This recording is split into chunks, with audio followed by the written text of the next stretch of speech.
Now, the UKIP leader, Nigel Farage, has been causing controversy this morning, not a situation he's entirely unfamiliar with. After telling a Channel 4 documentary he thought much of the UK's race discrimination laws should be scrapped. Labour's Sadiq Khan was among those saying Mr Farage's comments were the most shocking things he'd ever heard from a mainstream politician. Judge for yourself. Do you think we've got too much discrimination legislation in this country? Yes. What would you get rid of? Much of it. And I think the situation that we now have, where an employer is not allowed to choose between a British-born person and somebody from Poland, is a ludicrous state of affairs. So, in UKIP land, there would be no law against discrimination on the grounds of nationality. Would there be a law against discrimination on the grounds of race or colour? No. We are colourblind. We as a party are colourblind. Well, that's the documentary to be broadcast next week, but Nigel Farage says he's being misrepresented. Here he is speaking earlier this morning.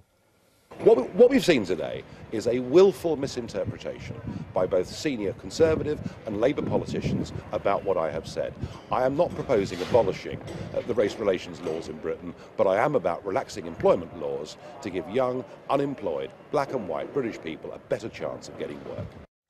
And we're joined now by Mark Littlewood, Director General of the Institute of Economic Affairs, and Sundar Katwala, Director of British Future. Welcome to both of you.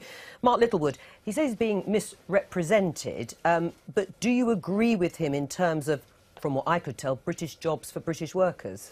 Well, I certainly don't think that that should be something that the law prevents. I mean, what Farage is saying there is that if a company chooses to employ, let's say, a black British person as opposed to a white Swedish person, that Swede couldn't complain under discrimination laws. So he is allowing discrimination on the basis of nationality, not on the basis of the colour of your skin. No, do you agree with that? I think that employers should be allowed to do that, yes. Right, so you think they should be able to discriminate on the issue of nationality. What say you, Sundar? Well, I think, firstly, there's a reverse ferret there from Nigel Farage saying he doesn't agree with what you just said in the interview, which is the law should be abolished. But we're mixing up two issues here. We know that UKIP wants to leave the European Union, and let's have a referendum on that, and so we all get to decide about that, and that would deal with the issue about Poles and British workers. And then there's a separate issue of would you want to keep this legislation? We've had it for nearly 50 years now on race, then on gender, on disability. He said he'd get rid of much of it. If he's saying he'd keep it all but get out of the European Union, that's a different argument. I think, decide whether in Europe or not. If you're in the club, change the rules, make the rules, live by the rules you live with. Keeping the discrimination legislation, we've had it for half a century now. It's pretty modest legislation. Enoch Powell, of course, made his famous Rivers of Blood speech because he was against this principle. He said it would give the black man the whip hand over the white man in this country. It was very modest legislation. It was never positive discrimination. It was you can't be discriminated against, and we're all used to that now. I'd say two things on that. Firstly, Trevor Phillips' question to Nigel Farage is, in UKIP land, would you have these various discriminatory laws? I don't know what UKIP land's supposed to be. Abolish it. Some sort of utopia, presumably, or does he mean a land? Does he mean in UKIP, the party itself? Yeah. And I think it's. I mean, I'll be honest. When I got a call from the Daily Politics this morning saying, "Can you come up and talk about this Farage issue?" I felt a pit in my stomach. My heart sank because it does seem to me, and I think I'd give Farage credit here. This is almost a third rail of British politics type issue. If you get a word wrong or out of place, well, hang on a you second. are damned and condemned. Right, but... I mean, if Sadiq Khan really has never heard a mainstream politician saying anything as shocking or disgusting as this, well, hang on a second. Let's clear up what he said. Yes, but you are backing this misrepresentation. He did say he would get rid of much of the race discrimination in UKIP land, whatever that. Right, OK, but that's what he's saying. Yeah. Are you saying that that's what you've heard from mainstream politicians generally? They get rid of race discrimination? No, I would certainly say Enoch Powell's River of Blood speech much more shocking statement than Nigel Farage has made today. And I would like to live in a world in which we become more civilised, that you don't need as many laws and regulations as we presently have, and we're at least moving in that direction. Well, let's concentrate on the race discrimination. You still think they're needed because race discrimination exists, as far as you're concerned, throughout employment? Well, it's a funny argument. It's gone well for 40 years, so we don't need it well now. If it's gone well, then why would Parliament now pass a law saying discriminate if you want to? We're a much less racist society. We're a much fairer society than we were when I was born. You don't have women told to leave the civil service because they got married. You have disabled people given reasonable adjustments. We don't now need Parliament to say, let's discriminate. I'd love to live in a colourblind society, and my children might get to do so, but you can't be blind to discrimination. Equal opportunity is good for integration. It's good that people have. We've always had fair chances for everybody, no special favours for everyone. We've never had affirmative action. We've got anti-discrimination laws. The less heavy-handed the law needs to be. Why abolish them? Why do we have to discriminate? I mean, I think there's a question that could be asked. That, is it presently too easy or too difficult for an employee to point at their employer and say, I've been racially discriminated against? Too easy or too difficult? And I think there is probably less rank racism than when I were a young lad. Right. And I'd like there to be none, and then you wouldn't need the laws at all. Because a lot of employers do feel that. They feel that discrimination legislation can be misused and abused by employees. It is tipped in the favour of the employee, rightly or wrongly. It's up to them to come up with the evidence for that. I mean, in the city where Nigel Farage worked, I'm sure they're more welcoming to women than they were 20 years ago. Sure. There's some process. Okay. We do know that when people send in CVs for the job, and if you take the same CV and you send it in and you change the name to a more ethnically defined name, that person will be less likely to get an interview. So we've all got a culture change to complete. Of course, we've got better, but we need to complete it. Why would Parliament pass a law that said discriminate if you want to? Actually, equal opportunity, whatever your colour, whatever your creed, whatever your disability, that's a British value. Yeah, but it's not whether you can discriminate whether you want to. It's whether, as we become a more enlightened society, you can have less stringent laws than previously. And when we get to a perfect society, I'm not sure that's UKIP land, you wouldn't really need these laws at all. Well, Mark Littlewood, do you think Nigel Farage's UKIP party, UKIP land, would be colourblind?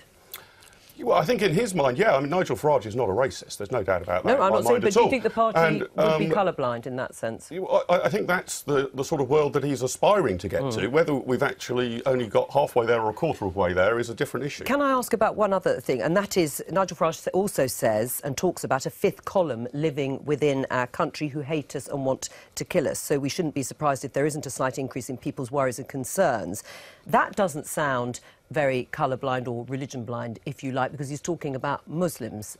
What do you say to that? Well, he is talking about Muslims. That's not necessarily a race issue. No, but in terms of adding it in this documentary and in this discussion, what exactly is he trying to make with regards to race discrimination? Well, you'd have to ask Farage what point he was trying to make, but I think the concern he's drawing our attention to, and this documentary is about race, equalities, the whole gamut, right, not just employment law, is there a danger that political correctness in certain areas and at certain times has driven us to be less vigilant than we might be about some of the threats that are posed particularly by Islamic terrorists? That's the question he seems to be asking. Look, we should all be concerned about Islamist extremism and terrorism and a small group of people who want to do this country harm. I don't think he should be using language like fifth column, because what I think he should do, and maybe the media could help him to do that, he should meet with the Muslim voices who are on the side of British values, integration and challenging extremism, and ask them what help they want from mainstream political leaders to bring about that change in all our societies, because Muslims will have to lead that, but we've all got a stake in the outcome. I'm not sure the term fifth column is particularly offensive. I mean, this is one of my concerns here. You need to choose your words in any of these discussions, apparently with such unbelievable care. He should meet, but it's difficult to have a discussion the fifth column implies traitor.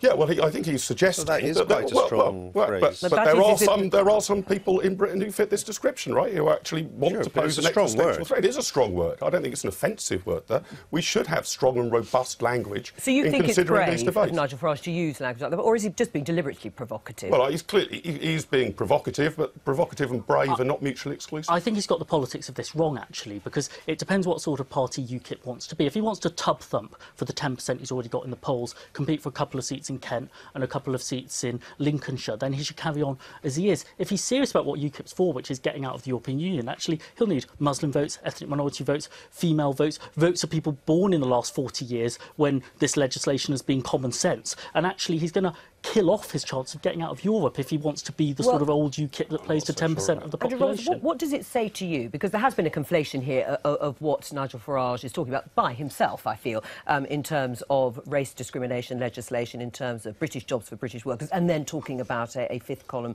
within our society. Does it damage him? Well, he's the classic opportunist in politics. He's not a racist, and he's very likeable personally. However, my God, does he know how to blow those dog whistles? And that's what he's doing here. He goes out and again, says one thing that is really provocative and gets us all listening, and which is being picked up massively, and then he resiles from it later on, and so it's difficult for the media to pin him down. This is classic Farage. Very clever. Thank you, both of you.